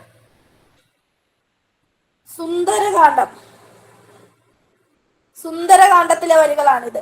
അതായത് ഹനുമാൻ ലങ്കയിലെ അശോകവനത്തിലെ സീതയെ അന്വേഷിക്കുന്ന ആ ഒരു സന്ദർഭത്തില് അവിടെ ഒരു കാറ്റ് വീശിയാണ്. അപ്പൊ ആ പൂക്കളുടെ സുഗന്ധവുമായി വീശിയ കാറ്റിനെ വർണ്ണിക്കുന്ന ഭാഗത്ത് വരുന്ന ഒരു വരിയാണിത്. ഓക്കെ, ക്ലിയർ അല്ലേ? ഇനി മിളിതം പദയുകളെ നിഗളതയ മാർഗിതായ ലതായ തേടിയ വള്ളി കാലിൽ ചുറ്റി. അത്രയേ ഉള്ളൂ. അപ്പൊ ഇത് ഏതിലെയാണെന്നറിയോ? ഈ രണ്ടാമത്തെ വരി. ഇത് ഓരോ വരികളായിട്ട് റിപ്പീറ്റ് ചെയ്ത് ചോദിച്ചിട്ടുണ്ട്. ഇത് ഏതിലെയാണെന്നറിയാമോ? നളചരിതം 1-ാം ദിവസത്തിലെ വരിയാണ്. ഇത് റിപ്പീറ്റഡ് ക്വസ്റ്റ്യൻ ആണ് കേട്ടോ ഈ വരി. പക്ഷെ ഒരു വാക്ക് മാത്രം, ഒരു സെന്റൻസ് പോലും ഇല്ലാതെ കംപ്ലീറ്റ് ചെയ്യാണ്ട് തരുമ്പോഴാണ് നമുക്ക് കൺഫ്യൂഷൻ ആവുന്നത്. നളചരിതം 1-ാം ദിവസം ദമയന്തിയെ വരിക്കാനായിട്ട് നളൻ വരുന്നത് കണ്ടിട്ട് എന്താണ് തേടിയ വള്ളി കാലിൽ ചുറ്റി എന്ന ചിന്തയോട് കൂടിയിട്ട് ദമയന്തി നളനിന് അരികിലേക്ക് പോകുന്ന രംഗം വർണ്ണിക്കുന്ന വരിയാണിത്. ക്ലിയർ അല്ലേ? ഇനി താരിടൈ മണം പുണർന്ന് എന്ന് തുടങ്ങുന്നത് ഏതിലെയാണ്? രാമചരിതത്തിലെ വരികളാണ്. താരിടൈ മണം പുണർന്ന് എന്നുള്ളത് രാമചരിതത്തിലെ വരികളാണ്. ക്ലിയർ ആകുന്നുണ്ട് എന്ന് ഞാൻ കരുതുന്നു. ഓക്കെ, ബാക്കി രണ്ടെണ്ണം ഏത് കൃതിയിലേതാണ് എന്നുള്ളത് എനിക്ക് കിട്ടിയിട്ടില്ല. ജസ്റ്റ് ഗൂഗിൾ നോക്കിയിട്ടൊന്നും കാര്യമില്ല എന്ന് വെച്ചാൽ അങ്ങനെ ഞാൻ സോഴ്സ് ആക്കിയിട്ട് പറയുന്നില്ല. അക്കാദമിയിൽ പോയി കുറച്ചു നേരം തപ്പിയെടുത്ത് എനിക്ക് കിട്ടണം. അതുകൊണ്ടാണ് ഞാൻ എനിക്ക് കിട്ടിയിട്ടില്ല എന്നുള്ള കാര്യം സത്യസന്ധമായിട്ട് തുറന്നു പറയുന്നത്. ഓക്കെ, ഈ കിട്ടിയത് വെച്ചിട്ട് നമുക്കൊന്ന് ഓർഡർ ആക്കാനായിട്ട് പറ്റും. നോക്കിയേ, അധ്യാത്മരാമായണം കിളിപ്പാട്ട്, നളചരിതം, രാമചരിതം. ഇങ്ങനെ നോക്കുമ്പോൾ തന്നെ നമുക്കറിയാം രാമചരിതമാണോ ഒന്നാമത് വരിക. കറക്റ്റ് ആണ്. എല്ലാത്തിലും ഈ ആണോ ഒന്നാമത് കിടക്കുന്നത്. ഓക്കെ, ക്ലിയർ അല്ലേ? അപ്പൊ ആദ്യത്തെ ഇത് രാമചരിതമാണെങ്കിൽ ഇത് രണ്ടും എന്താണ്? മണിപ്രവാള കാലഘട്ടത്തിൽ വന്നിട്ടുള്ള രണ്ട് വരികളായിരിക്കണം ഇവ രണ്ടും എന്നുള്ളത്. ഈ ഡി എന്നുള്ളത്. ക്ലിയർ ആയി എന്ന് കരുതുന്നു. ഇതില്ല കേട്ടോ, ഇത് മാത്രം. ഇപ്പൊ ശരിയായിട്ടുള്ള ഓപ്ഷൻ എന്ന് പറയുന്നത് DEDABC എന്നുള്ളതാണ്. EDABC. നിങ്ങൾ ആരും പേടിക്കണ്ട. ഈ ഒരു ചോദ്യം ആൻസർ ക്ലിയർ ആയിട്ട് കിട്ടിയാൽ ഇതൊരൊറ്റ സിംഗിൾ ക്വസ്റ്റ്യൻ ആയിട്ട് ഷോർട്ട് ആയിട്ടാണെങ്കിൽ നമ്മൾ ഇടും. കൃത്യമായിട്ടുള്ള ഒരു സോഴ്സ് ഓഫ് എവിഡൻസ് കിട്ടാത്തത് കൊണ്ടാണ് ഞാൻ ഇത് വ്യക്തമായിട്ട് പറയാത്തത്. ആൻസർ ഇതാണ് എന്നുള്ള കാര്യം നോട്ട് ചെയ്ത് വെക്കുക. ക്ലിയർ ആണല്ലോ? എന്തെങ്കിലും ഒരു വരി ഗൂഗിളിൽ കണ്ടു, അതിൽ കണ്ടു, ഇതിൽ കണ്ടു എന്നൊന്നും പറഞ്ഞിട്ട് ഞാൻ അങ്ങനെ സോഴ്സ് പറയാറില്ല. കൃത്യമായിട്ട് റെഫറൻസ് ആധികാരികമായിട്ട് കിട്ടിയാൽ മാത്രമാണ് നമ്മൾ സ്റ്റുഡൻസിനോട് അത് പറയാറുള്ളൂ. സത്യസന്ധമായി പറയുന്നു, എനിക്കത് കിട്ടിയിട്ടില്ല. ഓക്കെ, ക്ലിയർ ആണല്ലോ? കുഴപ്പമൊന്നുമില്ല. ഒരു കാര്യം കിട്ടിയില്ല എന്നുള്ളത് ഭയങ്കര മോശമുള്ള കാര്യമൊന്നുമല്ല. ഓക്കെ, ക്ലിയർ അല്ലേ? യെസ്. അടുത്ത ചോദ്യത്തിലേക്ക് കടക്കുകയാണ്. നോക്കൂ, ഈ ചോദ്യം നമ്മൾ ഒരുപാട് വട്ടം ഡിസ്കസ് ചെയ്തിട്ടുള്ള ആയിട്ടുള്ള ഒരു ക്വസ്റ്റ്യൻ ആണ്. കെട്ടുമറ സിദ്ധാന്തം ആവിഷ്കരിച്ചത് ആര്? മിൽമൻ പാരി, max Muller, Vladimir prop, Claude Levi-Strauss. കെട്ടുമുറ സിദ്ധാന്തം ആവിഷ്കരിച്ചത് ആരാണ് എന്നുള്ളതാണ് ചോദ്യം. പറഞ്ഞോളൂ, കെട്ടുമുറ സിദ്ധാന്തം ആരുടേതാണ്? കെട്ടുമുറ സിദ്ധാന്തം ആവിഷ്കരിച്ചത് ആരാണ്? കെട്ടുമുറ സിദ്ധാന്തം ആവിഷ്കരിച്ചത് ആരാണ്? എക്സാം ഓറിയന്റഡ് ആയിട്ട് ഇമ്പോർട്ടന്റ് ആയിട്ടുള്ള ഒരു ഭാഗമായിരുന്നു ഇത്തരത്തിലുള്ള സിദ്ധാന്തങ്ങള്.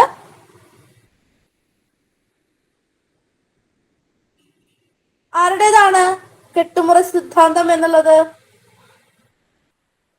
നമുക്ക് എല്ലാവർക്കും അറിയാം, മിൽമൻ പാരിയുടേതാണ് ഏത്? കെട്ടുമുറ സിദ്ധാന്തം. കെട്ടുമുറ സിദ്ധാന്തം ആരുടേതാണ്? മിൽമൻ പാരിയുടേതാണ്. ക്ലിയർ അല്ലേ? ക്ലിയർ അല്ലേ മക്കളെ? എക്സാം ഓറിയന്റഡ് ആയിട്ട് അത് ഇമ്പോർട്ടന്റ് ആണ്.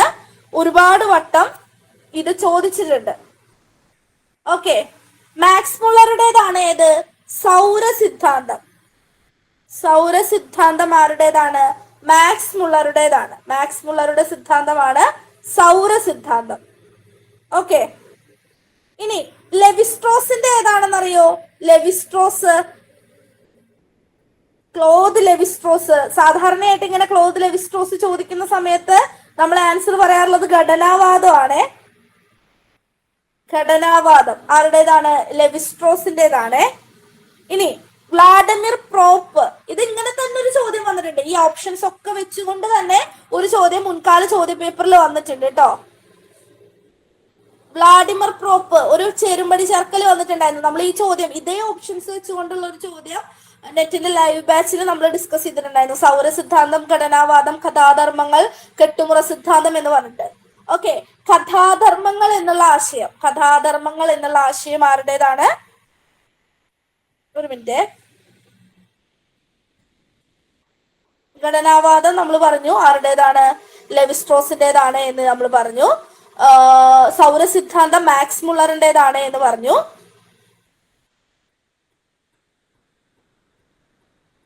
കഥാധർമ്മങ്ങൾ എന്നുള്ളത് ഗ്രീൻ സഹോദരന്മാരുടേതാണ് എന്ന് നമ്മൾ പറഞ്ഞു. ഓക്കെ, ക്ലിയർ അല്ലേ? കെട്ടുമുറ സിദ്ധാന്തം മിൽമൻ പാരിയുടേതാണ് കേട്ടോ. ഓക്കെ, അടുത്തത് രാഘവൻ പയ്യനാടിന്റെ കൃതികൾ മാത്രം ഉൾപ്പെടുന്ന ഗണം. ഐപ്ലസിന്റെ ഫോക്ലോറിന്റെ ക്ലാസ് ആരംഭിക്കുന്നത് തന്നെ എന്താണ്? ഫോക്ലോറിന്റെ നാടോടി വിജ്ഞാനിയുമായി ബന്ധപ്പെട്ട കൃതികൾ പരിചയപ്പെടുത്തിക്കൊണ്ടാണ്. അപ്പൊ രാഘവൻ പയ്യനാടിന്റെ കൃതികളെ എന്താണ് സെപ്പറേറ്റ് ആയിട്ട് രാഘവൻ പയ്യനാടിന്റെയും ഡോക്ടർ എം വി വിഷ്ണു നമ്പൂതിരിയുടെയും കൃതികൾ നമ്മൾ സെപ്പറേറ്റ് ചെയ്യണമെന്ന് പലപ്പോഴും പിള്ളേരോട് പറയാറുള്ളതാണ്. അതുപോലെ തന്നെ ചോദിച്ചിരിക്കുകയാണ്. ഡോക്ടർ രാഘവൻ പയ്യനാടിന്റെ കൃതികൾ ഏതൊക്കെയാണ്? തെയ്യവും തോറ്റമ്പാട്ടുകളും, ഫോക്ലോർ സങ്കേതവും സങ്കല്പനങ്ങളും, ഫോക്ലോറും മലയാള നാടകവും, ഫോക്ലോറിനൊരു പഠന പദ്ധതി, ഫോക്ലോർ സംസ്കാരം. ഇതിലേതാണ് രാഘവൻ പയ്യനാടിന്റെ കൃതികൾ? ഫോക്ലോർ സങ്കേതവും സങ്കല്പനങ്ങളും 1999 രാഘവൻ പയ്യനാട് എഴുതിയ കൃതിയാണ് ഇത്. ഫോക്ലോർ സങ്കേതവും സങ്കല്പനങ്ങളും എന്നുള്ളത്. ഓക്കെ, ക്ലിയർ അല്ലേ? ഓക്കെ, ഇനി ഫോക്ലോറിനൊരു പഠന പദ്ധതി, ഫോക്ലോറിനൊരു പഠന പദ്ധതി 1998 ഡോക്ടർ രാഘവൻ പയ്യനാടിന്റെ കൃതിയാണ് ഫോക്ലോറിനൊരു പഠന പദ്ധതി. ഇനി ഫോക്ലോർ എന്ന പേരിൽ ഒരു കൃതിയുണ്ട്, ആ കൃതിയും കൂടി ഒന്ന് നോക്കണേ. ഫോക്ലോർ എന്ന പേരിൽ തന്നെ ഒരു കൃതിയുണ്ട് രാഘവൻ പയ്യനാടിന്റെ 1992.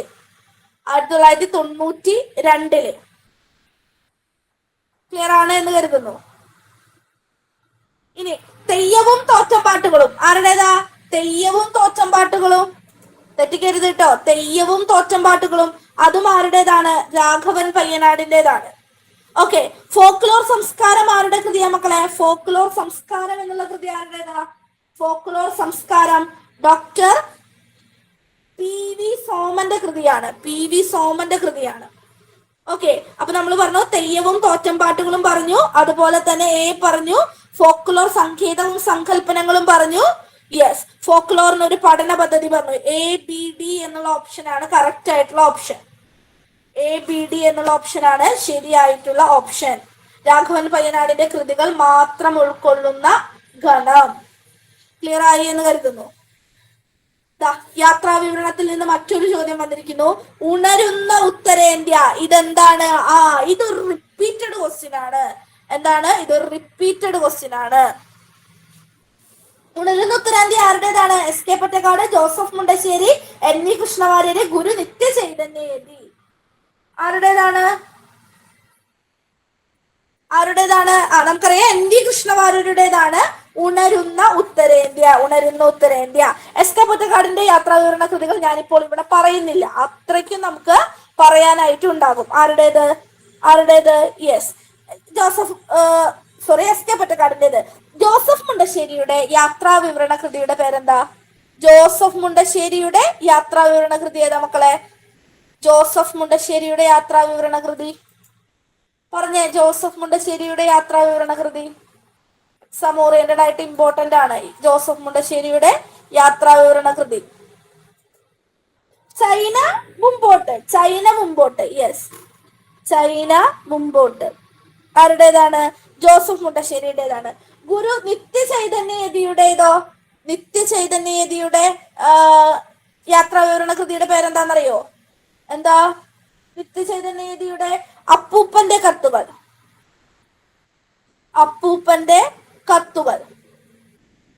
ഓക്കെ, ഇതുപോലെ തന്നെ എപ്പോഴും ചോദിക്കാറുള്ളതാണ്.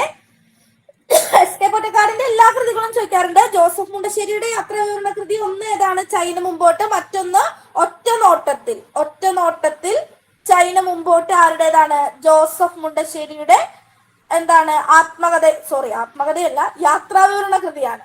ഓക്കെ, ഇതുപോലെ എപ്പോഴും ചോദിക്കുന്ന ഒന്നാണ് ബിലാത്തി വിശേഷം. ആരുടേതാ? ബിലാത്തി വിശേഷം എന്നുള്ള കൃതി ആരുടേതാ? ബിലാത്തി വിശേഷം യെസ്, കെ പി കേശവമേനോന്റേതാണ്. കെ പി കേശവമേനോന്റെ കൃതിയാണ് ഏത്? ബിലാത്തി വിശേഷം. ഓക്കെ, ക്ലിയർ അല്ലേ? ബിലാത്തി വിശേഷം. ഇത് ഇടയ്ക്കിടയ്ക്ക് എക്സാം ഓറിയന്റഡ് ആയിട്ട് ചോദിക്കാറുണ്ട് കേട്ടോ. ഇനി കഥ പോലെ ജീവിതം ആരുടേതാ? കഥ പോലെ ജീവിതം ആരുടേതാണെന്നറിയോ? കഥ പോലെ ജീവിതം യു എ ഖാദറിന്റേതാണ്. കഥ പോലെ ജീവിതം യു എ ഖാദറിന്റേതാണ്. എക്സാം ഓറിയന്റഡ് ആയിട്ട് ഈ അടുത്ത് ചോദിക്കുന്നത്. ഇനി നടാഷയുടെ വർണ്ണ ബലൂണുകൾ.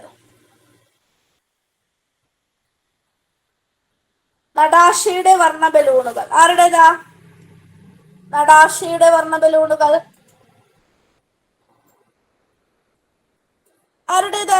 നമുക്ക് എല്ലാവർക്കും അറിയാവുന്ന എസ് കെ പൊറ്റക്കാട് കഴിഞ്ഞ സഞ്ചാര സാഹിത്യം എന്നൊക്കെ പറയുമ്പോൾ നമ്മുടെ മനസ്സിലേക്ക് വരുന്ന ലേബറന്തിയുടെ താളുകളിലൂടെയൊക്കെ നമ്മൾ വായിച്ചിട്ടുള്ള ഒരാളുടേതാണ്. ആരുടേതാണ്? വീഡിയോസിലൂടെ ലോകത്തെ കേരളീയ ജനതയെ ലോകം കാണിച്ച ഒരാളുടേതാണ്. സന്തോഷ് ജോർജ് കുളങ്ങരയുടേതാണ്. സന്തോഷ് ജോർജ് കുളങ്ങര.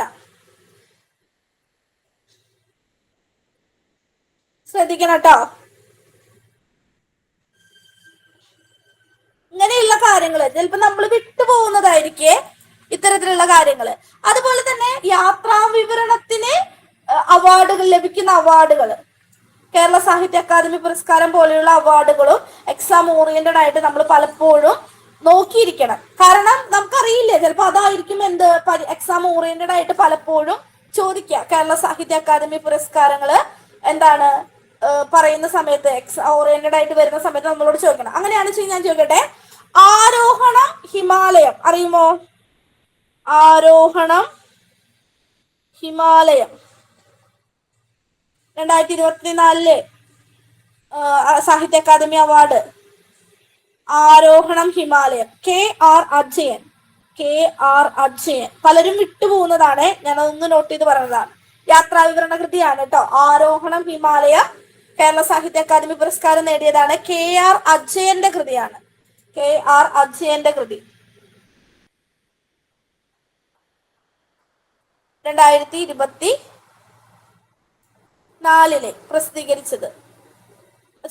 പ്രഖ്യാപിച്ചത്. തെറ്റിക്കരുത് കേട്ടോ, തെറ്റിക്കരുത്. പലപ്പോഴും ചോദിക്കുന്നതാണ്. ആരോഹണം ഹിമാലയം, KR അജയൻ. ഓക്കെ, അടുത്ത ചോദ്യം. റിപ്പീറ്റഡ് ക്വസ്റ്റ്യൻ ആണ്. പുരാണിക് എൻസൈക്ലോപീഡിയ രചിച്ചത് ആരാണ്? പുരാണിക് എൻസൈക്ലോപീഡിയ. പുരാണിക് എൻസൈക്ലോപീഡിയ എന്നുള്ള കൃതി ആരുടേതാണ്? പുരാണിക് എൻസൈക്ലോപീഡിയ ആരുടേതാണ്? എല്ലാവരും ആൻസർ പറഞ്ഞേ. ഇതിന്റെ ഉത്തരം എല്ലാവർക്കും അറിയാം. വിടാണ്ടിരിക്കണ്ട ആരും. ആരുടേതാണ് പുരാണിക് എൻസൈക്ലോപീഡിയ? ആരുടെ കൃതിയാണ്? വൈജ്ഞാനിക സാഹിത്യത്തിൽ നിന്ന് വരുന്നൊരു ചോദ്യമാണ്, റിപ്പീറ്റ് ചെയ്തിട്ടുള്ള ഒരു ചോദ്യമാണ്. ആരുടേതാണ്? വെട്ടം മാണിയുടെ കൃതിയാണ് ഏത്? പുരാണിക് എൻസൈക്ലോപീഡിയ. പുരാണിക് എൻസൈക്ലോപീഡിയ എന്നുള്ള കൃതി രചിച്ചത് ആരാണ്? ആരാണ്? വെട്ടം മാണിയാണ്. വെട്ടം മാണിയാണ്. ക്ലിയർ അല്ലേ? വെട്ടം മാണി. ഓക്കെ. റിച്ചാർഡ് കോളിൻസ്, ഈ പേര് നമ്മൾ എല്ലാവരും കേട്ടിട്ടുണ്ടാവുമല്ലോ. റിച്ചാർഡ് കോളിൻസ് ആരാ? റിച്ചാർഡ് കോളിൻസ് ആരാ മക്കളെ? Richard Collins. റിച്ചാർഡ് കോളിൻസ് ആദ്യത്തെ മലയാളം നിഘണ്ടു. മലയാളം നിഘണ്ടു. യെസ്, ആരുടേതാണ് ആദ്യത്തെ മലയാളം നിഘണ്ടു? ആരുടേതാണ്? റിച്ചാർഡ് കോളിൻസിന്റേതാണ്. റിച്ചാർഡ് കോളിൻസ് അല്ലെ? CMS മിഷണറി പ്രവർത്തകനായ റിച്ചാർഡ് കോളിൻസിന്റെ നിഘണ്ടുവാണ്. ഓക്കെ അല്ലേ?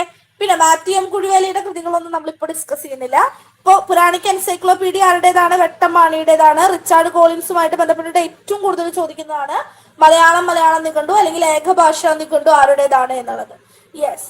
അടുത്തതും ഒരു റിപ്പീറ്റഡ് ക്വസ്റ്റ്യൻ ആണ്. നോക്കൂ, പൂർവാപരക്രമം അനുസരിച്ച് എഴുതുക. ആദ്യം ഉണ്ടായത്, പിന്നെ ഉണ്ടായത് എന്ന ക്രമം അനുസരിച്ച് എഴുതാനാണ് നമ്മളോട് പറഞ്ഞിട്ടുള്ളത്.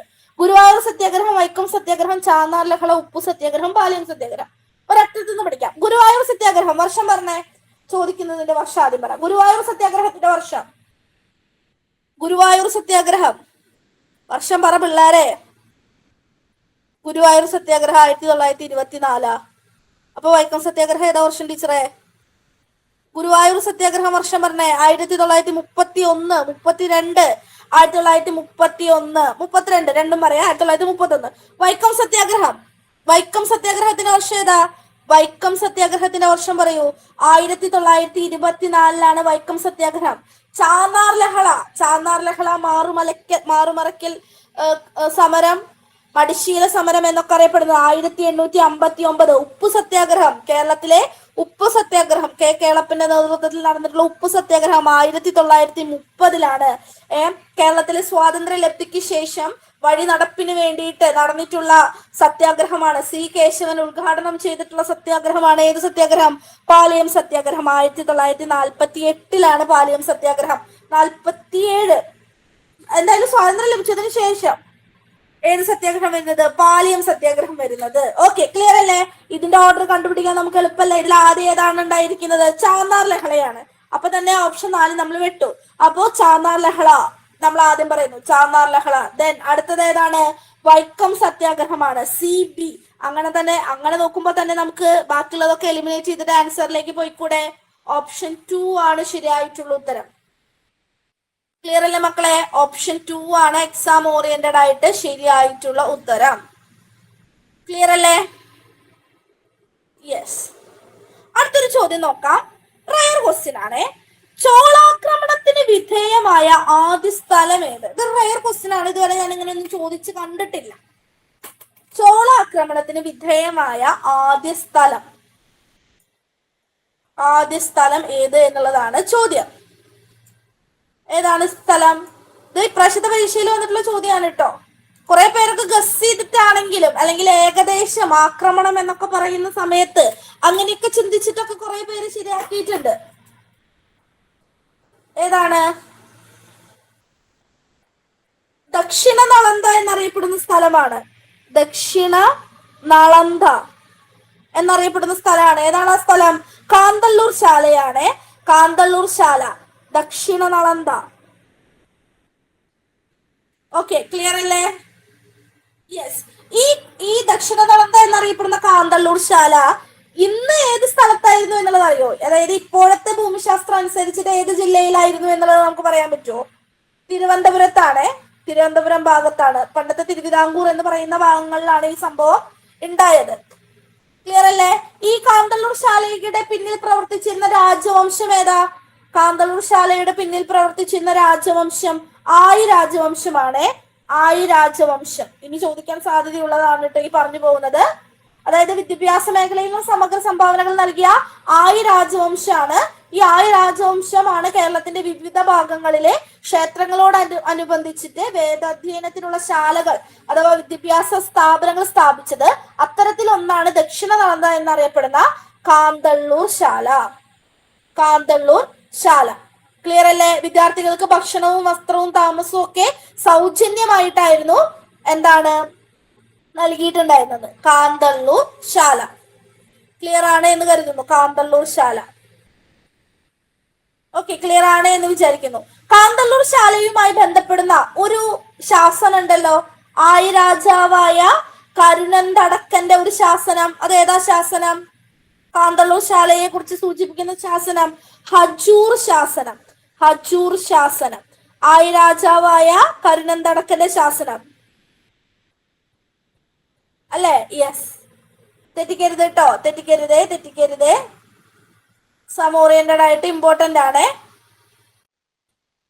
കാന്തള്ളൂർ ശാല. കാന്തിയും ചെൽവവും മിക്ക കാന്തള്ളൂർ ശാല കാണാം എന്നുള്ള പരാമർശം വരുന്ന കൃതി ഏതാ? കാന്തിയും ചെൽവവും മിക്ക കാന്തള്ളൂർ ശാല കാണാം എന്ന പരാമർശം വരുന്ന കൃതി ഏതാ? കാന്തള്ളൂർ ശാല കാണാം എന്ന പരാമർശം വരുന്ന കൃതി ഏതാണ്? കാന്തിയും ചെൽവവും മിക്ക കാന്തള്ളൂർ ശാല കാണാം. ചന്ദ്രോത്സവമാണോ? ചന്ദ്രോത്സവത്തിലാണോ കാന്തിയും ചെൽവവും മിക്ക കാന്തള്ളൂർ ശാല എന്നുള്ളത്? തിരുവനന്തപുരം എന്നൊക്കെ പറയുന്ന സമയത്ത് നമുക്ക് ഊഹിക്കാവുന്നതാണ്. അനന്തപുര വർണ്ണനത്തിലാണ് കേട്ടോ. അനന്തപുര വർണ്ണനം ക്ലിയർ അല്ലേ? ഇപ്പൊ കാന്തള്ളൂർ ശാലയുമായി റിലേറ്റ് ചെയ്തുകൊണ്ടുള്ള ഒരുപാട് ചോദ്യങ്ങൾ നമ്മളിവിടെ പറഞ്ഞു പോയി. ഓക്കെ, അടുത്തത് 29ാമത്തെ ചോദ്യം. താഴെ കൊടുത്തിരിക്കുന്ന പ്രസ്താവനകളിൽ ഒന്നാമത്തേതിന് കാര്യമെന്നും രണ്ടാമത്തേതിന് കാരണമെന്നും പേര് നൽകിയിരിക്കുന്നു. കാര്യം: കല്യാണ സൗഗന്ധിക ആട്ടക്കഥ കോട്ടയം കഥകളിൽ വ്യത്യസ്ത സ്വഭാവം പുലർത്തുന്നു. കാരണം കോട്ടയത്തിന്റെ മറ്റു കഥകളിൽ വധം പ്രമേയമാണെന്നു മാത്രമല്ല അവ ഭാഷയിലും അവതരണത്തിലും വ്യത്യസ്തമാകുന്നുണ്ട്. ആട്ടക്കഥയെ മുൻനിർത്തിക്കൊണ്ട് വന്നിട്ടുള്ള ഒരു ചോദ്യമാണ്. ആദ്യം നമ്മൾ നോക്കേണ്ടത് കാര്യവും കാരണവും ശരിയാണോ എന്നുള്ളതാണ്. ഓക്കെ, കല്യാണ സൗഗന്ധികം കോട്ടയം കഥകൾ. കോട്ടം തീർന്ന കോട്ടയം കഥകൾ എത്ര എണ്ണ മക്കളെ? കോട്ടം തീർന്ന കോട്ടയം കഥകൾ എത്ര എണ്ണാണുള്ളത്? കോട്ടം തീർന്ന കോട്ടയം കഥകൾ എത്ര എണ്ണാണുള്ളത്? 4 എണ്ണം. കോട്ടം തീർന്ന കോട്ടയം കഥകൾ കോട്ടയത്ത് തമ്പുരാന്റെ. ഓക്കെ, ഏതൊക്കെയാണ് ആ 4 കഥകള്? ഏതൊക്കെയാണ് ആ 4 കഥകള്?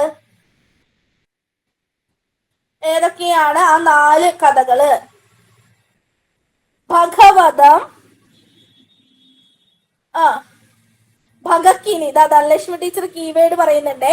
അതായത് കോട്ടയം കഥകള് ഭഗക്കിനി എന്നുള്ള കോഡ് പഠിച്ചു വെക്കാൻ പറഞ്ഞിട്ടുണ്ട്. ഭഗവതം, കല്യാണ സൗഗന്ധികം, കിർമീരവധം, നിവാദ കവച കാലകേയവധം എന്നിവയാണ് എന്ത് കോട്ടം തീർന്ന കോട്ടയം കഥകൾ 4 എന്ന് പറയുന്ന കോട്ടയത്ത് തമ്പുരാന്റെ 4 ആട്ടക്കഥകള് ഏതൊക്കെയാണ്?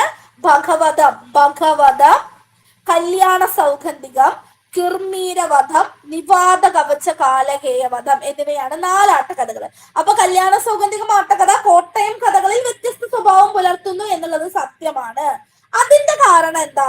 കോട്ടയത്തിന്റെ മറ്റു കഥകളിൽ വധം പ്രമേയമാണെന്നു മാത്രമല്ല അവയുടെ ഭാഷയിലും അവതരണത്തിലും വ്യത്യസ്തമാകുന്നുണ്ട്. നോക്കൂ, കല്യാണ സൗഗന്ധികം ഒഴിച്ചു നിർത്തുക, ബാക്കിയുള്ള ആട്ടക്കഥകൾ എടുക്കുക. ഭഗവതം വധമാണ്, കിർമീരവധം വധമാണ്, നിവാദ കവച കാലകേയ വധം അവിടെയും വധമാണ്.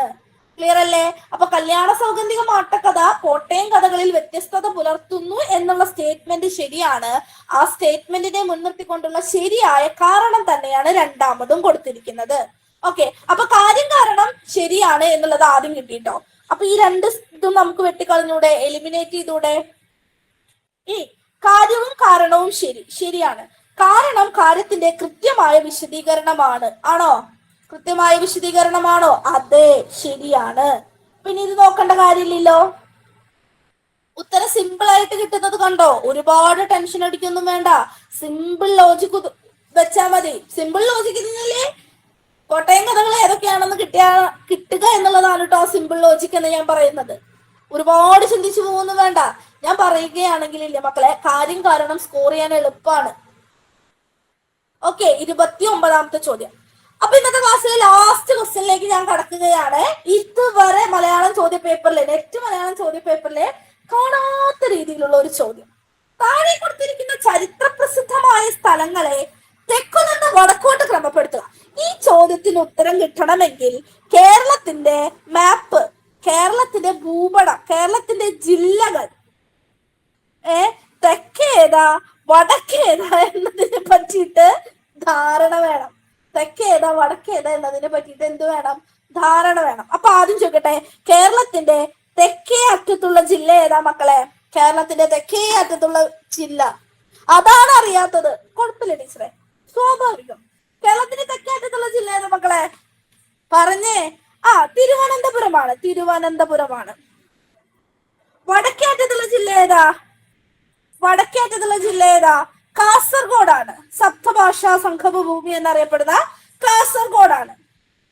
ഓക്കെ, ഇത് ഏകദേശം അറിയാലോ. പിന്നെ നിങ്ങളുടെ ജില്ലയുടെ അപ്പുറത്തും ഇപ്പുറത്തും മുമ്പിലും ബാക്കിലുള്ള ജില്ലകളെ കുറിച്ചിട്ട് നിങ്ങൾക്ക് ഒരു ഏകദേശം ധാരണ ഉണ്ടാകും. ആ ധാരണ വെച്ചിട്ട് ഈ ചോദ്യത്തിന്റെ ഉത്തരത്തിലേക്ക് നമുക്ക് കടക്കാം. ഇതിൽ ഏറ്റവും വിറ്റ് എന്താ അറിയോ, ഈ സ്ഥലങ്ങളൊക്കെ നമ്മൾ ഒരുപാട് കാര്യങ്ങളുടെ ചോദ്യങ്ങളുടെ ഉത്തരങ്ങളായിട്ട് നമ്മൾ പഠിച്ചിട്ടുള്ളതാണ്. അല്ലേ അല്ലേ മക്കളെ? അതെ. പക്ഷെ ഇതൊക്കെ ഏത് ജില്ലയിലാണ് എന്ന് ചോദിക്കുമ്പോഴാണ് നമ്മുടെ കിളി വറക്കുന്നത്. അല്ലേ മക്കളെ?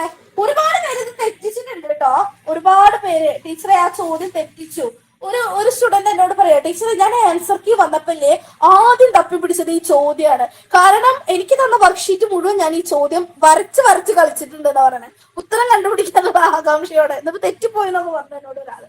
ഓക്കെ, ഇതെന്തായാലും നിങ്ങൾ നോക്കൂ, ഏത് ജില്ലകളാണ്. ഓക്കെ, കാപ്പാട് നമ്മൾ എപ്പോഴും കേൾക്കുന്നതാണ്.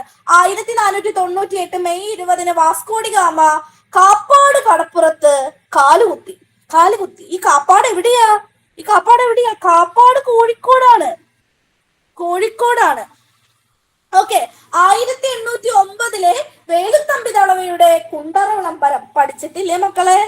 പഠിച്ചിട്ടുണ്ട് ടീച്ചറെ, ഇഷ്ടപ്രകാരം പഠിച്ചിട്ടുണ്ട്. കുണ്ടറ എന്ന് പറയുന്ന സ്ഥലം ഏത് ജില്ലയിലാണ്? പറഞ്ഞേ. ഇവിടെ കൊല്ലംകാരൊക്കെ കൊല്ലം. കുണ്ടറ ഏത് ജില്ലയിലാണ്? കൊല്ലത്താണ്. മുസിരിസ്, ഈ പേര് നമ്മൾ ചിലപ്പോൾ ടെസ്റ്റ് ചെയ്യും. ആദ്യകാലത്ത് മുസിരിസ് ബിനാലയൊക്കെ ഇപ്പോഴും നടക്കുന്നതാണ്. മുസിരിസ് എന്ന് പറയുന്ന സ്ഥലം ഏതാണ്? മുസിരിസ് എന്ന് പറയുന്ന സ്ഥലം ഏതാ മക്കളെ? മുസിരിസ് എന്ന് പറയുന്ന സ്ഥലം ഏതാ? മുസിരിസ് എന്ന് ആദ്യകാലത്ത് വിശേഷിപ്പിച്ചിരിക്കുന്നത്. Very good. അങ്ങനെ തന്നെ പറയണേ. കൊടുങ്ങല്ലൂരാണ് മുസിരിസ്. കൊടുങ്ങല്ലൂർ ഏത് ജില്ലയിലാ? തൃശ്ശൂർ ജില്ലയിലാണ്. കൊടുങ്ങല്ലൂർ മീനഭരണിയൊക്കെ ഫേമസ് ആണ് അല്ലെ? കൊടുങ്ങല്ലൂര് എന്താണ്? തൃശ്ശൂർ ജില്ലയിലാണ്. ഇനി അടുത്തത് 1888 ശ്രീനാരായണ ഗുരു അരുവിപ്പുറം പ്രതിഷ്ഠ നടത്തി. നമ്മൾ എല്ലാവരും പഠിച്ചു. അരുവിപ്പുറം വിച്ച് ജില്ല? ഏത് ജില്ലയിൽ? അരുവിപ്പുറം തിരുവനന്തപുരമാണ്. തിരുവനന്തപുരത്താണ് അരുവിപ്പുറം. ഇനി കടുത്തിരുത്തി എവിടെയാ മക്കളെ? നമ്മൾ കടുത്തിരുത്തി എന്നുള്ള സ്ഥലത്തെ കുറിച്ച് നമ്മൾ ഏത് സാഹിത്യ കൃതിയിലാണ്, അല്ലെങ്കിൽ ഏത് ചോദ്യത്തിന്റെ ഉത്തരത്തിലാണ്, എന്തുമായി ബന്ധപ്പെട്ടിട്ടാണ് നമ്മൾ കടുത്തുരുത്തി കേട്ടിട്ടുള്ളത്? ഉണ്ണുനീലി സന്ദേശം. യെസ്, ഉണ്ണുനീലി സന്ദേശം തന്നെ. കടുത്തിരുത്തി നമ്മൾ കേട്ടിട്ടുണ്ട്. കടുത്തിരുത്തി ഏതാ ജില്ല? കോട്ടയം. അപ്പൊ നമ്മുടെ ആദ്യത്തെ സെഗ്മെന്റ് തീർന്നു. ഈ ജില്ലകളിലൊക്കെ നമ്മൾ എന്താക്കി? കണ്ടുപിടിച്ചു. ഇനി ഇതിനെ തെക്ക് നിന്ന് വടക്കോട്ടേക്കാക്കണം. അപ്പൊ തെക്ക് ഏതാണെന്ന് പറഞ്ഞു? തിരുവനന്തപുരം ആണെന്ന് നമ്മൾ പറഞ്ഞു. തിരുവനന്തപുരം ആദ്യം വരുന്നത് ഓപ്ഷൻ ഡി ആണ്. ആൻസർ നോക്കോ? എല്ലാ ഓപ്ഷൻ ഡി ആ. ഓക്കെ, തിരുവനന്തപുരം കഴിഞ്ഞാൽ ഇപ്പൊ ഇതില് കോഴിക്കോട്, കൊല്ലം, തൃശ്ശൂര്, തിരുവനന്തപുരം, കോട്ടയം. തിരുവനന്തപുരം കഴിഞ്ഞ ഏതാ? തിരുവനന്തപുരം കഴിഞ്ഞ അതായത് ഏറ്റവും മോസ്റ്റ് നിയറസ്റ്റ് ആയിട്ട് കിടക്കുന്നത് ഏതാ? കൊല്ലമാണോ കോട്ടയാണോ? കൊല്ലമാണ്. നമുക്കറിയാം കൊല്ലമാണ് അല്ലെ? അപ്പൊ കൊല്ലം എന്ന് പറയുന്നത് ഏതാണ്? കുണ്ടറ കൊല്ലമാണ്. അപ്പൊ ബി കൊടുക്കാണ്. ബി ഇതും വെട്ടിക്കളഞ്ഞു, ഇതും വെട്ടിക്കളഞ്ഞു. രണ്ടെണ്ണം നമ്മൾ ഓൾറെഡി വെട്ടിക്കളഞ്ഞു. ഇനി 2 ഉണ്ട്, 4 ഉണ്ട്. നോക്കല്ലേ? യെസ്. അപ്പോ ഏത്? കൊല്ലം കഴിഞ്ഞു, തിരുവനന്തപുരം കഴിഞ്ഞു. ഇനി അടുത്തത് ഏതായിരിക്കും? ഒബ്വിയസ്ലി കോട്ടയം ആയിരിക്കും അല്ലെ? കോട്ടയം കടുത്തുരുത്തി ആയിരിക്കും. കോട്ടയം കഴിഞ്ഞാൽ അടുത്തതായിട്ട് വരിക ഏതാ? കോട്ടയം കഴിഞ്ഞാൽ അടുത്തതായിട്ട് വരിക തൃശ്ശൂരാണ്. തന്നിരിക്കുന്ന ഓപ്ഷൻ വെച്ച് നോക്കുന്ന സമയത്ത് തൃശ്ശൂരാണ് വരിക. മുസിരിസ് സി. ദെൻ പിന്നെ ഏതാണ് വരിക? വടക്കൻ ജില്ല, വടക്കൻ കേരളം, മലബാർ എന്ന് പറയുന്നതിൽ ആ കൂടി ഒരെണ്ണേ ഉള്ളൂ. അതേതാണ്? കാപ്പാടാണ്. അപ്പൊ അരുവിപ്പുറം, കുണ്ടറ, കടുത്തുരുത്തി, മുസിരിസ്, കാപ്പാട്. DBECA എന്നുള്ളതാണ് ശരിയായിട്ടുള്ള ഉത്തരം. കിട്ടിയ എല്ലാവർക്കും? താഴെ കൊടുത്തിരിക്കുന്ന ചരിത്ര പ്രസിദ്ധമായ സ്ഥലങ്ങളെ തെക്കുനിന്ന് വടക്കോട്ട് ക്രമപ്പെടുത്തുക. അപ്പൊ ഇനി ക്ലാസ് എടുക്കുന്ന ഞാനായാലും ക്ലാസ് കേട്ടിരിക്കുന്ന നിങ്ങളാണെങ്കിലും കടുത്തുരുത്തി എന്നും അരുവിപ്പുറം എന്നും മുസിരിസ് എന്നും ഒക്കെ കേൾക്കുന്ന സമയത്ത് ഈ സ്ഥലങ്ങളൊക്കെ നിലവിലെ ഏത് ജില്ലയിലാണ് എന്നതിനെ കുറിച്ചിട്ട് വ്യക്തമായ ഒരു ധാരണ ഉണ്ടാക്കുക. തെക്ക് നിന്ന് വടക്കോട്ടാണെങ്കിലും വടക്ക് നിന്ന് തെക്കോട്ടാണെങ്കിലും ജില്ലകളുടെ ഒരു ഓർഡർ പഠിച്ചു വെക്കാനായിട്ട് ശ്രമിക്കുക. ഏകദേശം ഒരു ധാരണ ഉണ്ടാക്കാനായിട്ട് ശ്രമിക്കുക. ക്ലിയർ അല്ലേ മക്കളെ? യെസ്. 15ഓളം ചോദ്യങ്ങൾ ഇന്നത്തെ ക്ലാസ്സിൽ നമ്മൾ ഡിസ്കസ് ചെയ്ത് കഴിഞ്ഞു. ഇന്നത്തെ ഈ ഒരു സെക്ഷൻ എല്ലാവർക്കും യൂസ്ഫുൾ ആയി എന്ന് കരുതുന്നു. ക്ലാസ്സിനെ കുറിച്ചിട്ടുള്ള അഭിപ്രായങ്ങൾ കമന്റ് ചെയ്യാനായിട്ട് മറക്കരുത്. അടുത്ത ചോദ്യങ്ങളുമായിട്ട് അടുത്ത ക്ലാസ്സിൽ നമുക്ക് കാണാം. Thank you learners.